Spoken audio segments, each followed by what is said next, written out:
Hello guys, shout out to everybody. Ayan, sinisi na naman nila si Marcos na talo daw yung Pilipinas nang dahil daw ni Marcos. Huwag niyong sisihin si Marcos, ano naman kayo eh. Kung nagmamahalan yung bigas, hindi kasalanan ni Marcos yun. Kasalanan yun ng mga farmers kasi binigyan sila ni Marcos ng maraming fertilizer. Kayo naman, hindi naman kasalanan ni Marcos yun eh. O kung nabubulok yung mga bigas doon sa NFA, sa ating National Food Authority, hindi yun kasalanan ni Marcos. Kasalanan yun sa mga opisyal doon. Bakit nabubulok yun? Kaya nagmamahalan yung bigas.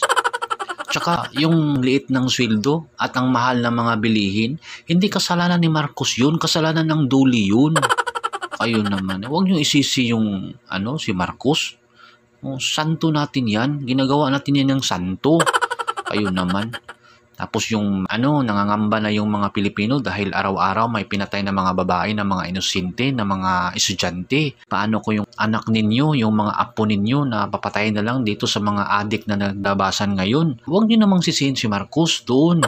Sisihin nyo yung mga pulis.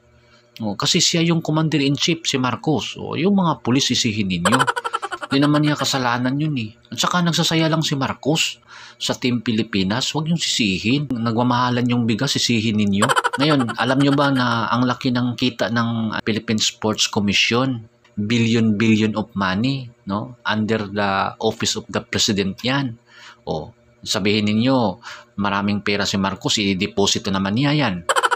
Wag kayong magganyan. Wag ninyong anuhin si Marcos. Santo natin yan. Wag ninyong awayin yan. Kayo naman eh. Hindi naman kayo nakaintindi eh.